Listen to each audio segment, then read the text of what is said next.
Vamos começar com aquela legal que tá rondando aí as pessoas, que parece que descobriram uma pegadinha da Netflix, né? O Matt Damon, ele acabou de lançar um filme na Netflix, e aí pra ajudar a divulgar o filme dele, ele falou mal da Netflix, porque é assim que você faz, você tem É a fórmula. o seu filme divulgado aí. Mas ele falou, cara, um monte de coisa sobre fazer conteúdo para a Netflix, e uma das coisas que ele falou é que existem pedidas da Netflix para roteiro, né? Então eles pedem que exista algo grande acontecendo nos primeiros 5 minutos para que a audiência fique presa ali. Eles também pedem que, se possível, se reforce 3 ou 4 vezes no diálogo que tá acontecendo para que as pessoas que estão assistindo o filme, enquanto estão em seus celulares, prestem atenção. E várias coisas, assim, uma certa mastigada no filme, porque hoje em dia muita gente tá vendo o filme ali, mas com o celular na mão, que é uma coisa comum.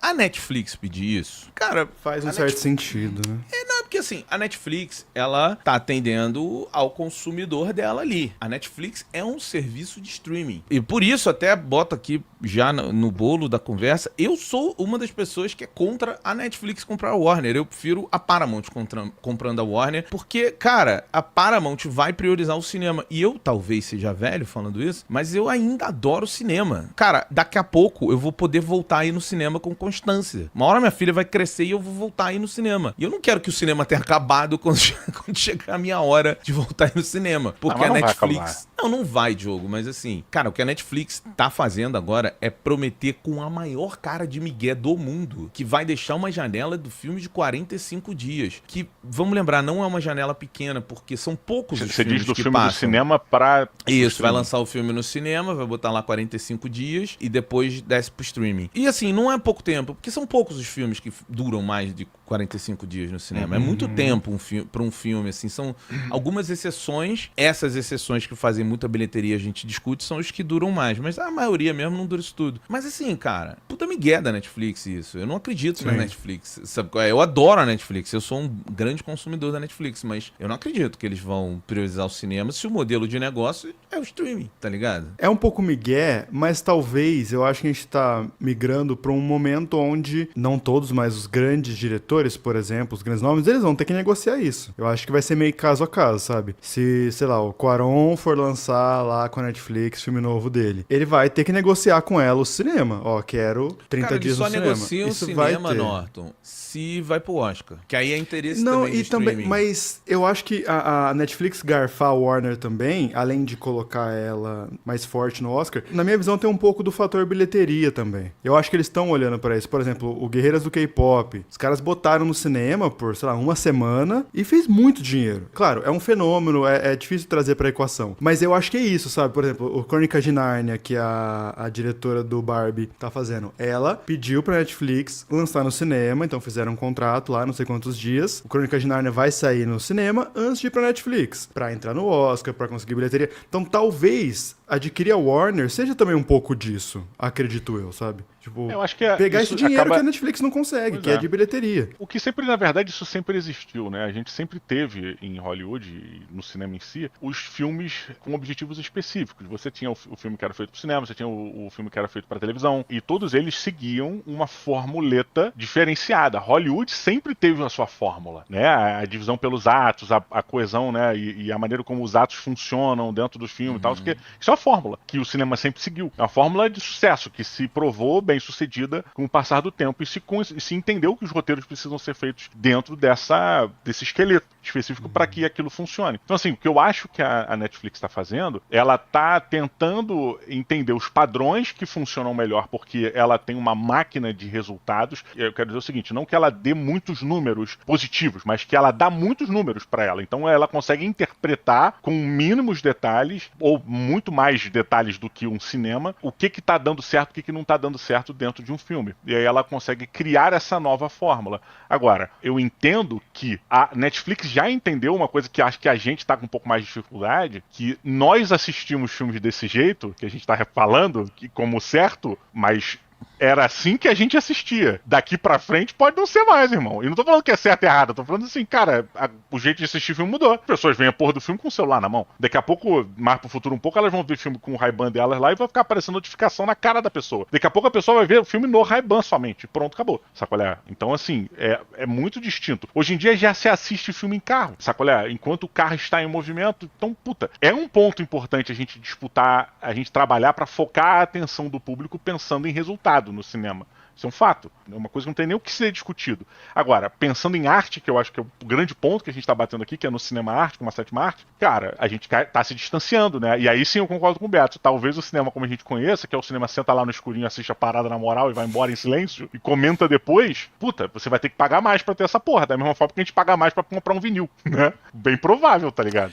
Mas assim, a gente tem que ser justo com essa análise também, porque conforme a tecnologia avança, muda muita coisa. Assim, se você pegar a história do cinema e o estudo do cinema, você vai ver que antigamente você tinha planos de 5 minutos. Hoje você não tem mais planos de 5 minutos no cinema. É raro, é muito sob a visão do diretor. Mas assim, a própria audiência já busca mais velocidade. E eu acho que outra coisa também, Joe, que é o seguinte, eu acho super injusto reclamar disso que a Netflix faz, porque eu tenho uma certeza. Se a Netflix não tivesse dados suficientes para mostrar que esse é o hábito do consumidor, ela não se adequaria a isso, entendeu? Então ela está se adequando a milhões de pessoas que escolhem assistir um filme com um celular na mão. E não tem nada de dizer que tá errado quem faz isso. Quem não faz, eu sou uma pessoa que não faz, eu não tenho nenhuma moral para dizer que se você assiste com o celular na mão, você tá errado. Não. É a forma que você assiste.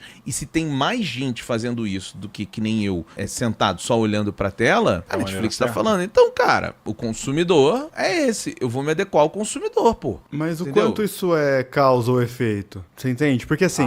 total. Essa é a pergunta boa, né? Pegando o exemplo do próprio filme deles ali, do Matt Damon e do Ben Affleck. É legal que nesse trecho que eles botam inclusive várias frases do filme deles falando a mesma coisa. Que eles usam, ele até coloca o termo RIP. Então toda vez falam, isso aqui é um RIP, temos que continuar esse RIP. Eles colocam várias vezes assim pra você lembrar, eles estão quase roubando o banco. Eles estão a caminho do roubo do banco. Eles estão dentro do banco. Então eles vão falando o que eles estão fazendo. O quanto isso é uma salvaguarda, assim, eu posso mexer no celular tranquilo, eles vão me explicar, sabe? Entendeu? O quanto quem nasceu primeiro ovo ou a galinha, né? Exato. Total. Porque assim, a gente comentou aqui, eu acho que ninguém aqui faz isso, né? De ficar mexendo no celular, a não ser que tenha uma urgência ali. Eu vou assistir esse filme... Filme repetido bastante vezes, às vezes eu faço. Então, mas se eu sei que esse filme, ele vai ficar se repetindo pra mim, uma hora eu vou encher o saco dele. E aí, se eu encher o saco dele, eu vou mexer no celular.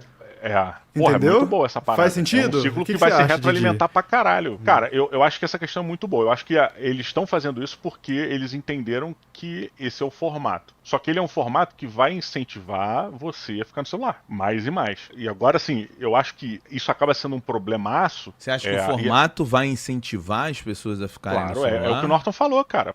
Se eu sou uma pessoa que eu não fico no telefone vendo um filme, mas o filme tem barriga, ou ele repete 3 a 4 vezes a mesma parada pra que eu não esqueça, pra que eu vou prestar atenção integral? Aí não faz sentido. Não faz sentido você prestar toda a sua atenção numa parada que tá levando em consideração que você só vai entregar 60% dela. Então, vou prestar 60% só. Que é o que precisa, ele vai me lembrar, tá ligado? Ele vai me contar o plot daqui a pouco, igual filme de herói. A gente sabe, o vilão vai contar a parada, a gente sabe essas formuletas que vão acontecer. Então, assim, só que o próprio Ben Affleck, ou o Matt Damon, não lembro quem foi que falou, ele comenta que, mesmo na Netflix, existem séries e filmes, né, que não seguem muito dessa fórmula e são um puta sucesso. Ele cita a Adolescência, aquela do inglês, né, que é filmada num plano direto e tal. É uma série com uma produção, meu irmão, anormal a porra da produção dessa série. É mesmo. Né? É zoada pra caralho. É pesada pra cacete na questão de produção. Porque ela é gravada num take só. Óbvio que eles fazem várias vezes, mas ela é uma porrada só. Mas qual é o lance? Eles usam essa série como uma prova de que essa fórmula não é necessária pra você agradar o público. Que boas obras agradam. Só que eu discordo do Matt Damon, eu acho que ele tá atacando uma parada que não fala sobre coisas boas. Ele não tá falando sobre aquela série que já é boa, um conteúdo que é bom. O que a Netflix faz quando ela cria essa fórmula e entrega isso pros seus diretores e roteiristas, ela tá minimizando o dano. Ela tá minimizando o prejuízo. Ela porque quer ela acertar sabe o máximo que essa possível. formuleta,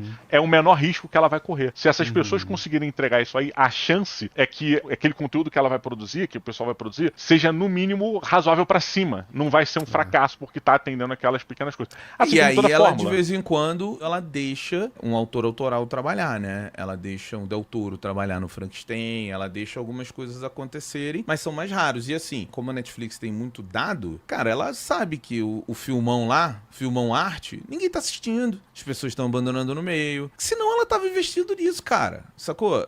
Isso que eu acho o complexo, assim. É bonito todo mundo reclamando agora do que a Netflix tá fazendo, mas... Não, calma aí, não tem ninguém reclamando. A gente só tá. Por exemplo, esse filme do Matt Damon lá e do Ben Affleck, ele é acho que estilo carro-chefe da Netflix, que é filme de pai, né? Que é o filme do seu pai parar sem camisa do seu lado na sala e falar: olha isso aí. Vai atirar? Olha. Não. Mas o que eles estão fazendo? Entendeu? E aí seu pai senta pra assistir depois e vai assistir o próximo, que tem o Chris Hemsworth, que é a mesma coisa, Chris Hemsworth contra os traficantes. É o carro-chefe. Então, o que o Didi falou, eu acho que é essa linha. Ninguém tá falando mal aqui. Mas assim, é esse tipo de coisa que vai pro em alta da Netflix. Então eles não podem errar. Vamos fazer o mais quadradinho possível dentro da fórmula. A galera tá falando, começou a mentirada. Exatamente, o que seu pai fala. Mas ele vai matar todos esses traficantes ao mesmo tempo? Que mentirada. É esse tipo de filme. Então, assim, Mas vocês acham isso ruim? é um formatinho. Você, acha que esse tipo de coisa esmaga a curva tanto da coisa ruim quanto da coisa boa. Você minimiza o distanciamento da média. E eles estão buscando a média com esse tipo de coisa. Né? Eles querem melhorar a média deles. Só que o lance que eu vejo é o seguinte: filme arte, o filme, mais cabeçudo, é aquela papo que a gente já. Acho que é a terceira live que a gente cita isso. A gente fala do Estúdio Ghibli como um diferencial artístico. Muito por não seguir esse tipo de tendência de número, de algoritmo e blá blá blá. Né? Ele faz o que o artista sente a necessidade de transbordar pra tela e o caralho. Então, esse tipo de coisa você vai sumir. Então, por exemplo, é muito difícil que a Netflix entregue, nesse formato, um filme revolucionário. Uma experiência de cinema, absoluto cinema. Ela não vai mais entregar. Ela não parece, com essa fórmula, estar mais interessada nisso, de fazer esse tipo de coisa. Da mesma forma que Hollywood também não tava, de chegar e fazer uma porra dessa. Ela tem a fórmula de Hollywood pra fazer a parada, pra dar sucesso, pra dar o retorno, e um ou outro diretor maluco pra caralho, ou que tem nome pra caralho, consegue um financiamento de alguma parada e faz uma puta de uma obra que quebra essa parada e se torna um bagulho inacreditável, sabe qual é? Então, assim, ao meu ver, no cair da tarde, da noite, sei lá, eu acho que é um ciclo. A gente tá voltando pra mesma coisa, só que agora eles estão tentando definir qual é essa fórmula de streaming, que antes era a fórmula do cinema, que não é mais a mesma. É curioso a gente tá aqui vendo isso ao vivo acontecendo, né? Entendendo essa conta sendo feita. A gente não tava lá no começo do cinema, quando o Hollywood entendeu qual era a fórmula. A gente já chegou com isso pronto. Mas é engraçado, porque tem um autor chamado Mark Fisher, que ele tem um livro chamado Realismo Capitalista. Ele tem uma teoria muito interessante disso, que ele analisa exatamente essa coisa desse empobrecimento que existe dentro dessas estruturas, assim, que ele fala que tudo virou uma desculpa pra pobreza ser culpa do consumidor, sabe? Tipo, é aí que eu acho difícil a leitura, porque nesse caso, o gosto ele é moldado por um algoritmo. A oferta, como você tá falando, ela é limitada por risco financeiro. As alternativas não têm espaço, né? O físico não tem sala de cinema, ou não tá disponível no carrossel da Netflix. Então, eles nunca se culpam falando, erramos criativamente. Sempre era o que o público queria, por isso a gente deu o que eles queriam e às vezes sai essa merda. Então, acaba sendo meio paradoxal na minha visão, porque também, no fim das contas, subestimar a inteligência do consumidor, eu acho meio merda, falando que ele tá preso no algoritmo. Mas a gente não tá subestimando, não? Não tô falando vocês, eu tô falando assim,